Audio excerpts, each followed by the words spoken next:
సేవించదము. ఒక వృద్ధుడు ఇశ్రాయేలు ప్రజల మధ్య ఒక గొప్ప సాక్ష్యం ఇస్తున్నాడు. ఏమా సాక్ష్యము? నేనును నా ఇంటి వారును యెహోవాను సేవించెదము. యెహోషువ అనగా యెహోవా నా రక్షణ అని అంటారు. యెహోషువకు మరొక పేరు పెట్టాడు. మొదట ఆయనకు హోషేయ పేరు. కానీ కానాను దేశాన్ని పంపించేటప్పుడు తమ గురువు గారైన మోషే గారు యెహోషువను హోషేయను యెహోషువగా పేరు మార్చాడు. సంఖ్యాకాండం 13వ అధ్యాయము 16వ వచనంలో చదవాల్సిన పర్లేదు. ఈనాటి యవనస్తులకు యెహోషువ ఒక ఆదర్శము. పరిశుద్ధాత్మ దేవుడు యెహోషువను గురించి ఏమని రాస్తాడు? మోషే పరిచారకుడును నూను కుమారుడైన యెహోషువ అనే మాట మనం చూస్తాం. ఎవరంట? మోషే పరిచారకుడు. ఈ దినాలలో సంఘాలలో పరిచర్య చేయవారు తక్కువైపోయారు. కానీ సమూయేలును చూస్తే మనము బాలుడగు సమూయేలు యెహోవా సన్నిధిలో ఉండి యెహోవాకు పరిచర్య చేయించు ఉండేను. మన పిల్లలను బాల్యము నుండి మందిర వాతావరణంలో ఉంచాలి, సంఘ వాతావరణంలో ఉంచాలి.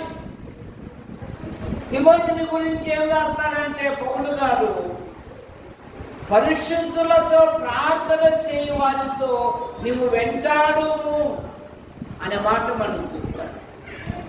రక్షించబడిన బిడ్డలు వారి ఆధ్యాత్మిక జీవితంలో పరిచర్య అనేది విలువైనది. దినాలలో విశ్వాసుల యొక్క ఆధ్యాత్మిక జీవితం ఎలా ఉందంటే సంఘ కూడికలకు టంచనగా రావడము, టంచనగా పోవడము, మళ్ళీ ఎక్కడ సాప ఎక్కబడుతుందో, ఎక్కడ మందిరం ముట్సాడబడుతుందో, ఎందుకో 20 రూపాయలు అక్క సీర ఇస్త్రీ చేసి ఇప్పుడు ఈయన పని చేస్తే సీరంతా నలిగిపోతుంది అక్క. చూసారా?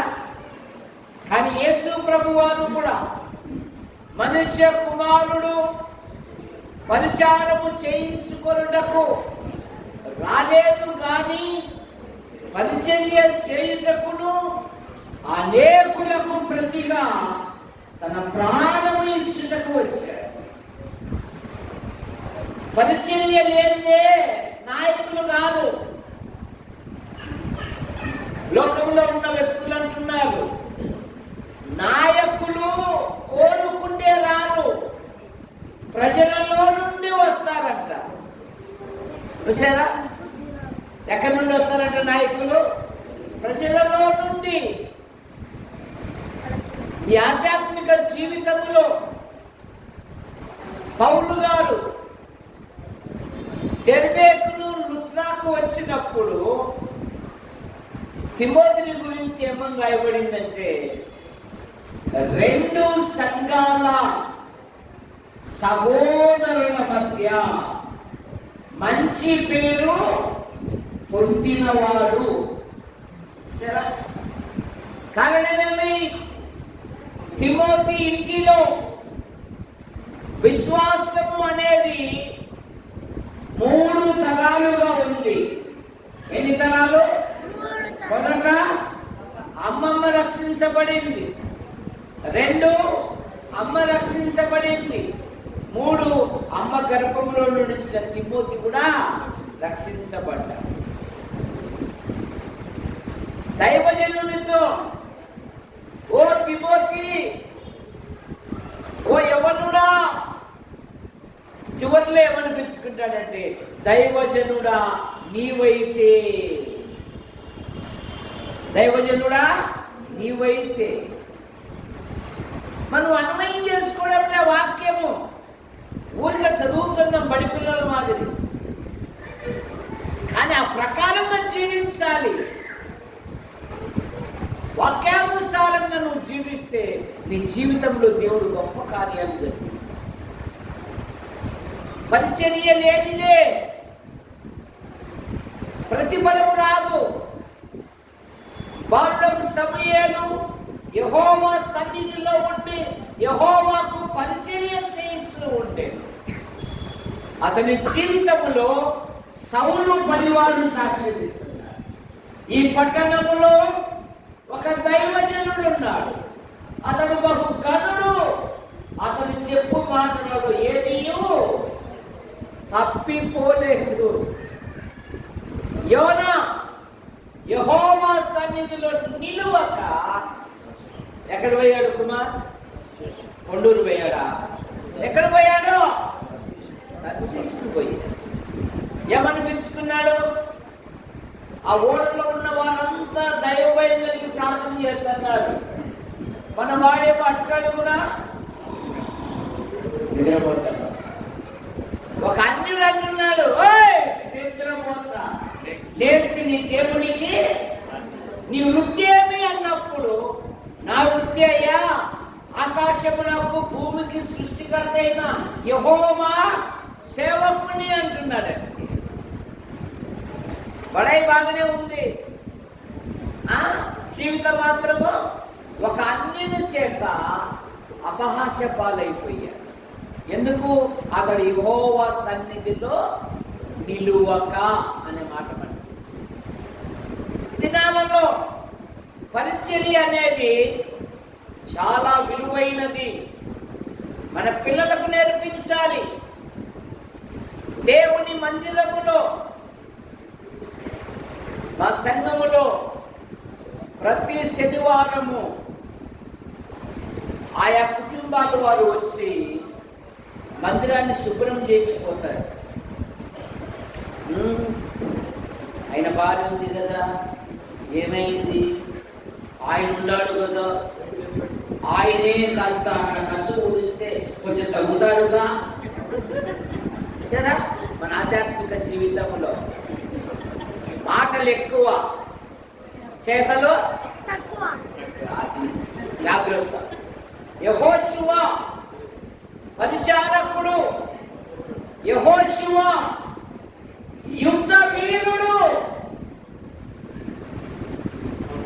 అసలు నిర్గమకాండంలో మొట్టమొదట యెహోషువను గురించి ఏమని రాయబడిందంటే 17:10 నిర్గమకాండంలో, ఇశ్రాయేలీయుల కొరకు నీవు అమాలేకీయులతో యుద్ధము. విశ్వాసి యుద్ధ వీరుడుగా ఉండాలి. ప్రతిరోజు హలో వాళ్ళు చూడాలి, మాటలే మాటలు, ఏమంత చేతులు కొనుక్కుంటున్నారు.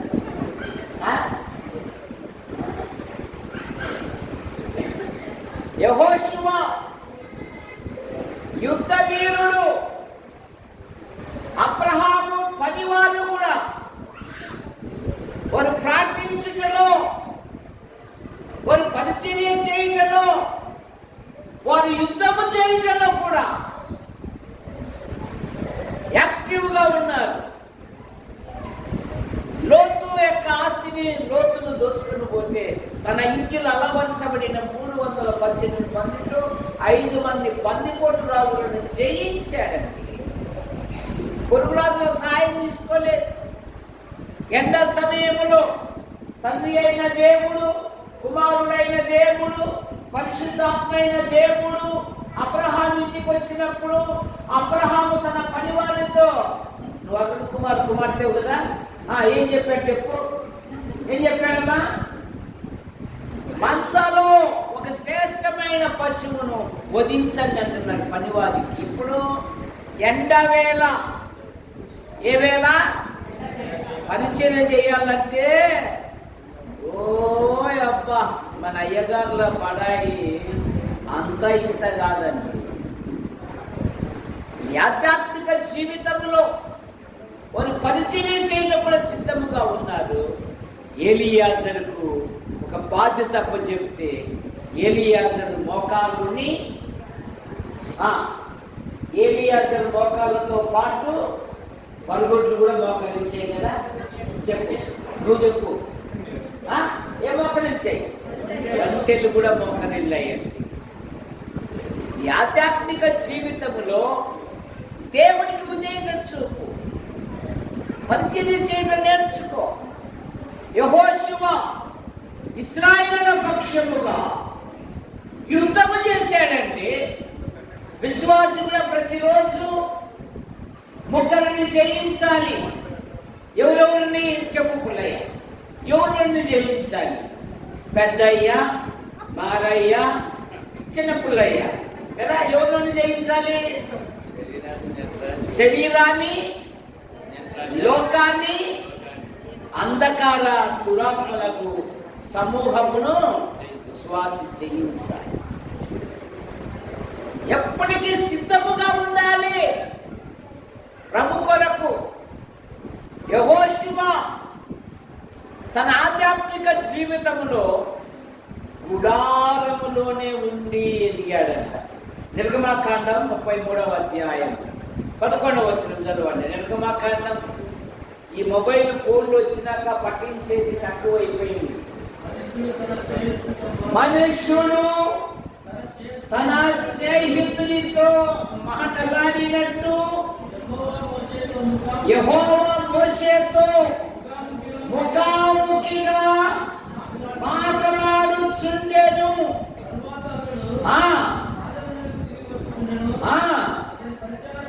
అతని పరిచారకుడు నూను కుమారుడైన యెహోషువ యవ్వనుడు గుడారములో నుండి వెలుపలికి, వెలుపల అన్నప్పుడు 2 పక్షులు గుర్తుకు రావాలా మనకు? చెప్పు కుమార్, ఏమేమి? కాకి, పావు. వెలుపల అన్నప్పుడు పావురాన్ని వదిలిపెట్టాడు. దేవుని తీర్పు గురైన ఆ మృతతుల్యమైన శవాలు అలాగే ఉన్నాయి. పరిశుద్ధాత్మ దేవుడు ఏం రాస్తున్నాడు? తన అరకాలు మోపుటకు స్థలము, పావురం గహాలు ఎంత అడిగండి, తన అరకాలు మోపుటకు స్థలము లేనందున అది మళ్ళీ ఎక్కడికి వచ్చింది? విశ్వాసి జీవితంలో కూడా తన తప్పులు సరి చేసుకొని మళ్ళా ప్రభు దగ్గరికి రావాలి. కాకిని వెలుపలికి పోయిచ్చాడు, అది ఇంకా ఎన్నటికీ దానికి ఆనందం. ఏదా నవ్వా 40 రోజులు ఓడలో 4 గింజలు వేసాడు. అమ్మ ప్రార్థన చేయండి, అమ్మ బైబిల్ చదవండి, అమ్మ దేవుని వైపు చూడండి, అయ్యా దేవుని సన్నిధికి రండి. అసలు గబ్బ 40 రోజులు ఎప్పుడెప్పుడా కదా. అవును, నేను దేవుని తీర్పు నుండి తప్పించబడ్డాడు కదా, 40 రోజులు నన్ను చక్కగా పోషించాడు కదా. కృతజ్ఞత లేని కాకి అది వెలుపలికి ఎప్పుడైతే విడిచాడో మరెన్నటికి రా. విశ్వాసి జీవితంలో గుడార అనుభవము, మందిర అనుభవము, దేవుని సంఘంలో ఉండే అనుభవము, దేవుని సంఘంలో ఉండి దైవిక విషయాలు నేర్చుకునే అనుభవం కలిగి ఉండాలి విశ్వాసి.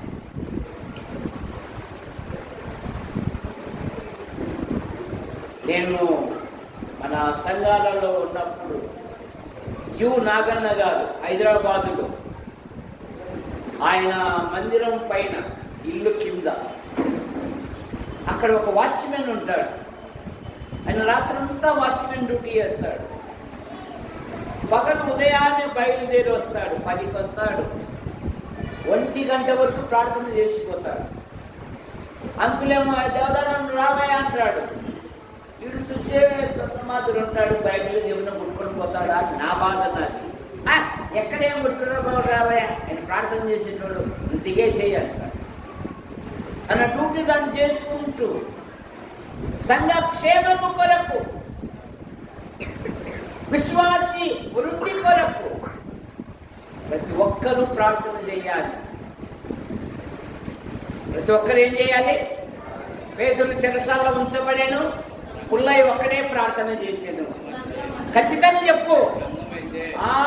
సంఘమైతే అతని కొరకు పుల్లయ్య ఒక్కడే కాదు, సంఘమంతయు గుడాల అనుభవము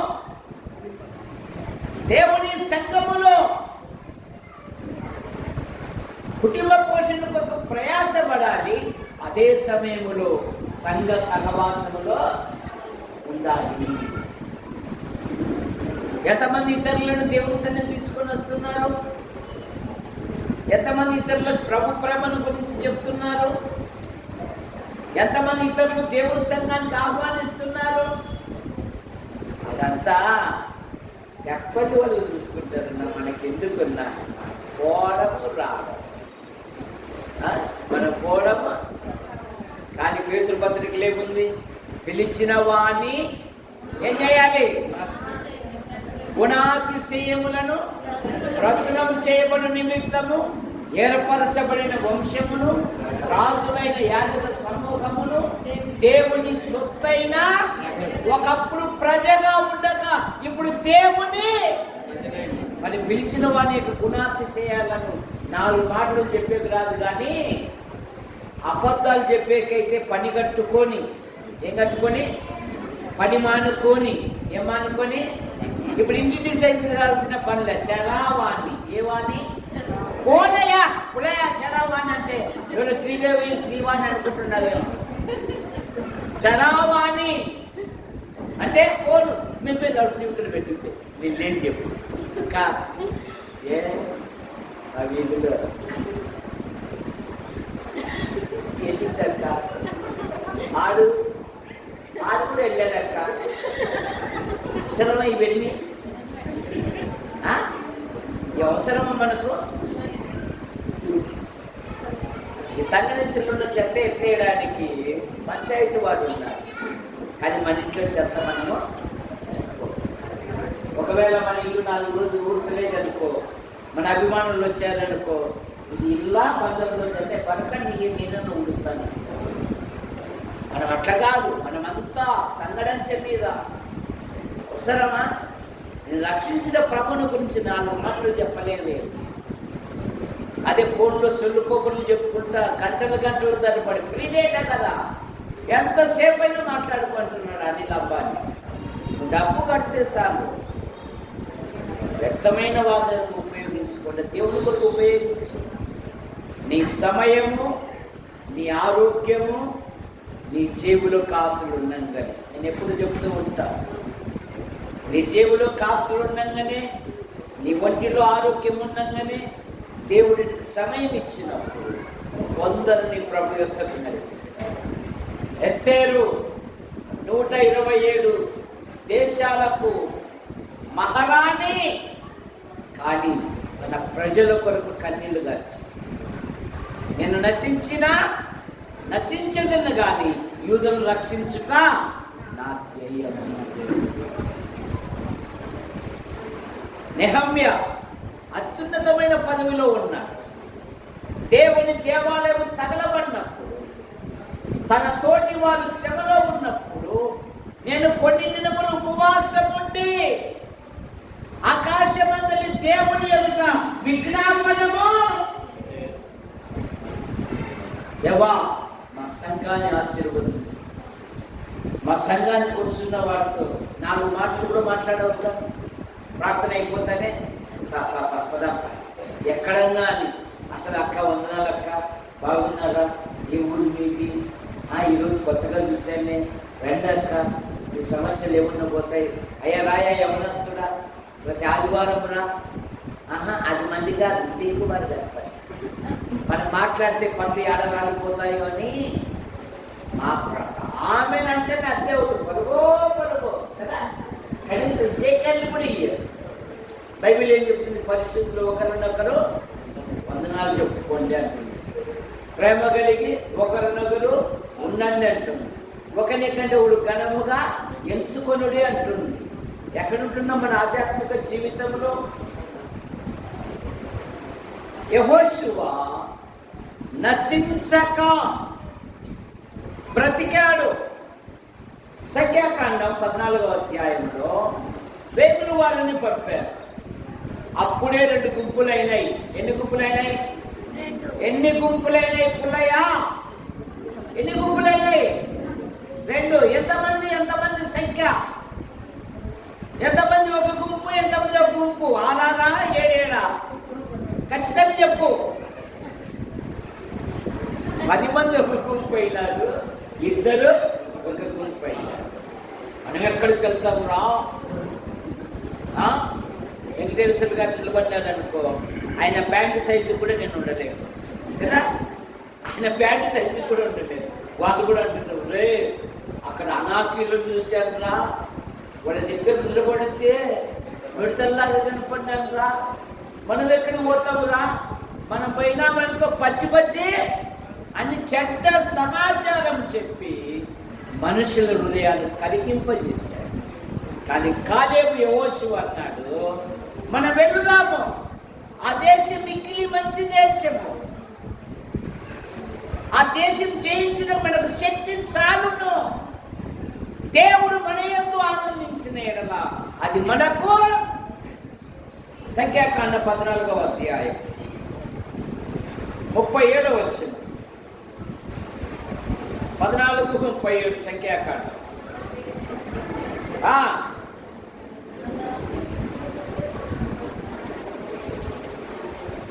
చెడ్డ సమాచారము చెప్పిన ఆ మనుష్యులు ఏమయ్యారట? తెగులు చేత. ఇప్పుడు 30 వచనం, 14:30 సంఖ్యాకాండం. యెఫున్నె కుమారులైన కాలేబు, నూను కుమారులైన యెహోషువయు మిమ్మును నశింప చేసేదరు. చెడ్డ సమాచారము చెప్పి ప్రజల హృదయాలను కరిగింపజేసిన ఆ మనుష్యుడు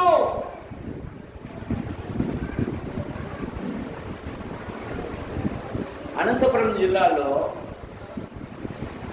అగ్రిప్ప గారు, సైలస్ బాక్స్ గారు గొప్ప దైవజనులు.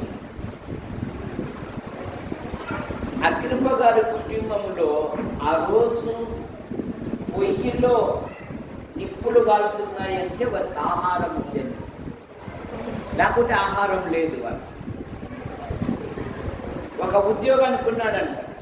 ఎందుకంటే అనంతపురంలో ఏ స్థలానికైనా వెళ్ళి నీతిమంతుడి నుంచి తీసుకెళ్ళు అంటే రిక్షావాడు సరాసరి మరి సాయినగర్లో స్టేట్ బ్యాంక్ దగ్గర బైబిల్ గృహాన్ని తీసుకుని వస్తాడు. బైబిల్ ఒక ధనవంతుడు అనుకున్నాడు అగ్రిప్ప గారిని సహాయం చేయాలయ్యా, అది వెళ్ళలేకపోయాడు. అనుకోకుండా 2 అతిథులు వచ్చారు. వస్తే రాగంజి ఇచ్చారు. ఏంటి మేము ఎట్ట కనపడుతున్నాం, మా స్టేటస్ ఏంటి, రాగంజి నువ్వు ఇచ్చేది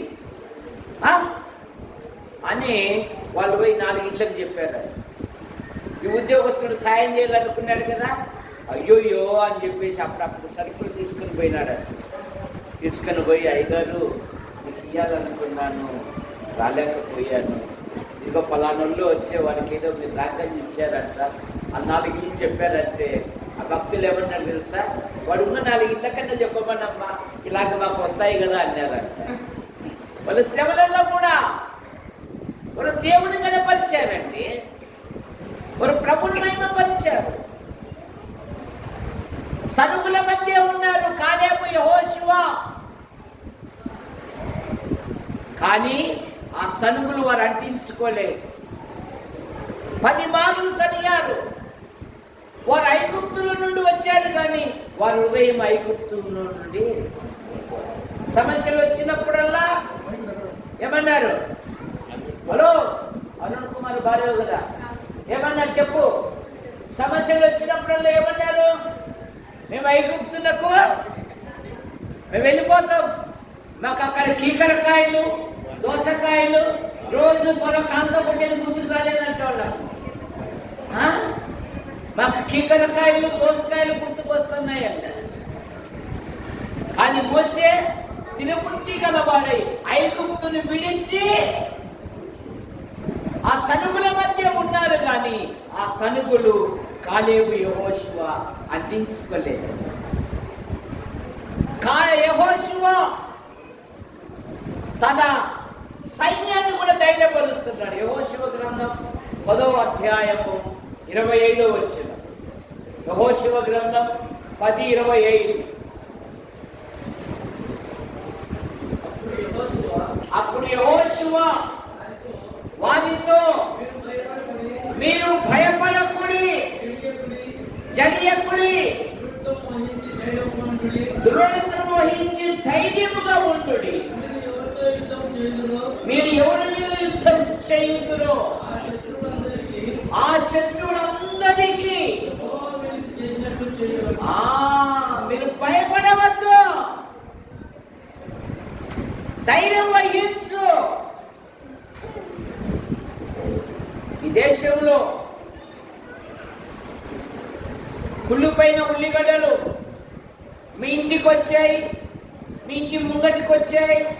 అక్కువండి, ఎర్ర అక్కువండి, రండి, మంచి అవకాశం అని అంటున్నారు. దానికి ఎవరు ఏమన్నారు?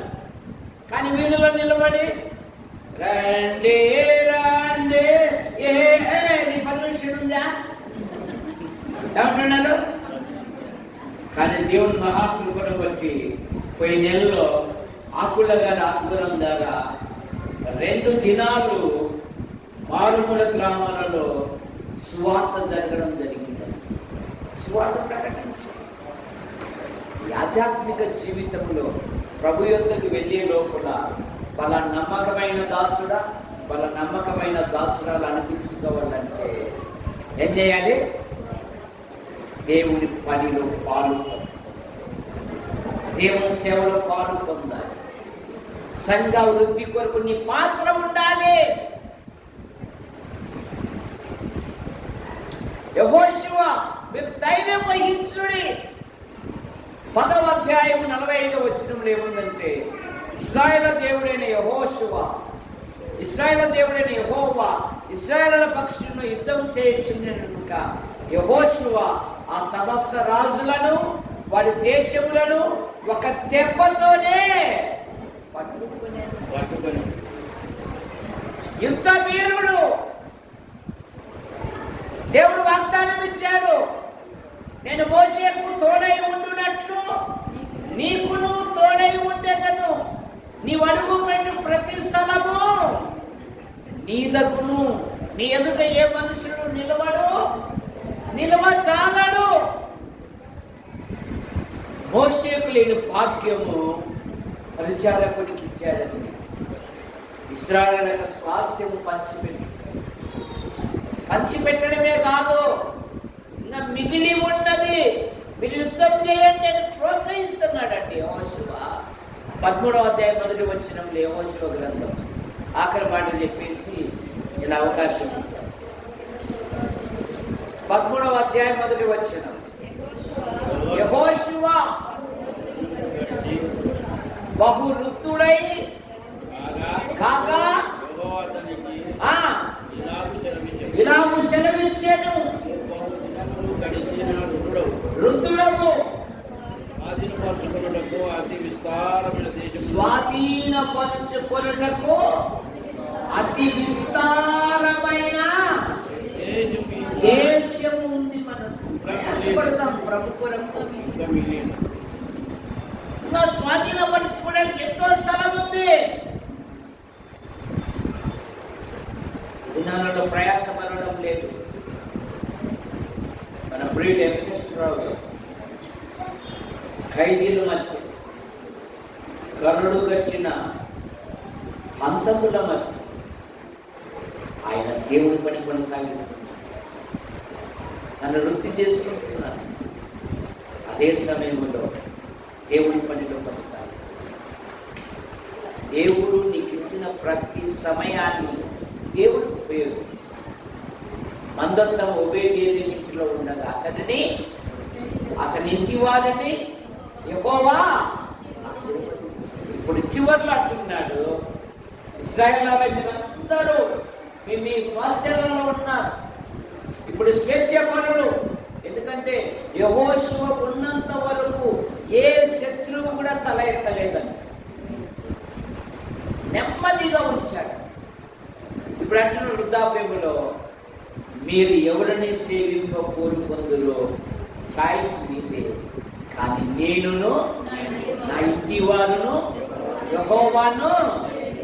కానీ మన కుటుంబాలలో మన విశ్వాసము మన పిల్లలకు అవ్వడం లేదు. గుర్తుపెట్టుకో, మన పిల్లలు దైవ మార్గంలో ఉండడం లేదు. మన పిల్లలు దేవుని సన్నిధికి రావడం లేదు. మన పిల్లలు మనతో కలిసి ఒక సంతోషంగా దేవుని మందిరానికి రాలేకపోతున్నారు. ఏమయ్యా, మీ నాయన రొట్టె విరిచేవాడు కదా, మరి నువ్వెందుకంటే అంకులు అది మా అమ్మ మా నాయనకి అగ్గింది అనుకున్నాడు, మాకంతగా అవ్వలేదు అనుకున్నాడు. ఎందుకు? నువ్వు అట్లా జీవించిందే కదా నీ ఇంటిలో. యెషయా ప్రవక్త ఏమన్నాడు?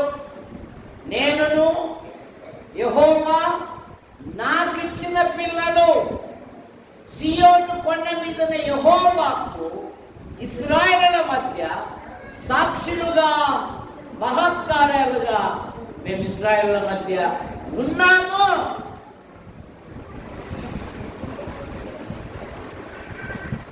చాలా మంది ఏలీలాగా దేవుని కంటే తమ పిల్లలు ఉన్నతమైన స్థానంలో ఉంచుతారు.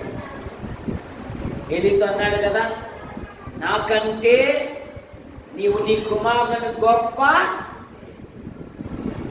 ఒక్క దినమే ఏలీ కుటుంబం యావత్తు పతనమైపోయింది.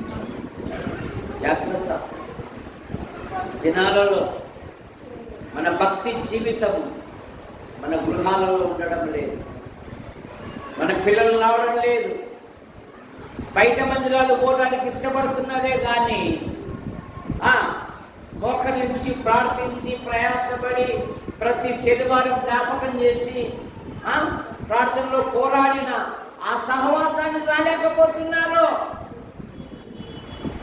న్యాయాధిపతుల గ్రంథం 2:10 ఆ తరము వారందరూ తమ పితరుల యొద్దకు చేర్చబడి వారి తరువాత యెహోవాను ఎరుగని తరము ఒకటి పుట్టగా. 15వ వచనంలో వారు బహు ఇబ్బంది పడ సాగి యెహోవా వారికి శత్రువాయను. కారణమేమి? ఇశ్రాయేలీలు దేవునితోనే పని పెట్టుకున్నారు, దేవుణ్ణి శోధిస్తూ ఉన్నారు. వారి ఆకలి కొరకు అంతరిక్ష ద్వారములను తెరిచాడు, వారి దాహము కొరకు భూమి మీద అగాధములను తెరిచాడు. వారి వస్త్రాలు పాతగిల్లిపోలేదు, వారి కాళ్ళకు వాపు రాలేదు, వారి చెప్పులు కూడా పాతగిల్లిపోలేదు. వారు తమ పిల్లలను దైవ మార్గంలోకి నడిపించుకోలేకపోయారు. ఎందుకు? వారు దేవుణ్ణి శోధించడంతోనే 40 సంవత్సరాలు గడిచిపోయింది. అందుకే దేవుడు అంటాడు, వారిని అందరినీ అరణ్యములో ఆకులు రాలిపోయినట్లుగా రాలిపోతారు. జాగ్రత్త. ఈ భ్రష్టమైన లోకము మనము మన కుటుంబ సభ్యులు వస్తూ ఉంటే ఇతరులు కూడా దేవుడి సన్నిధికి వస్తారు. ఆయన ఏ బాగుపడినప్పుడు 2 పట్టణ ప్రజలు అతన్ని చూసి దేవుని తట్టు తిరిగారు. మార్పు పొందిన సేన అనేవాడు 10 పట్టణములకు ప్రకటించుచున్నప్పుడు అది విని అనేకులు దేవుని మహిమపరిచారు అంట. అనేక సువార్త ప్రకటన విని డెకపోలి అంతటా, డెకపోలి అంటే 10 పట్టణముల సముదాయము, అమెరికా సంయుక్త రాష్ట్రాలు, జంట నగరాలు. డెకపోలి అంటే వాడు 10 పట్టణాలు చెప్పాడు. దేవుడు వానికి ఏం చెప్పాడు? దేవుడు నీకు చేసిన కార్యములు ఇవ్వాలి చెప్పురా అంటే లోక సామెత.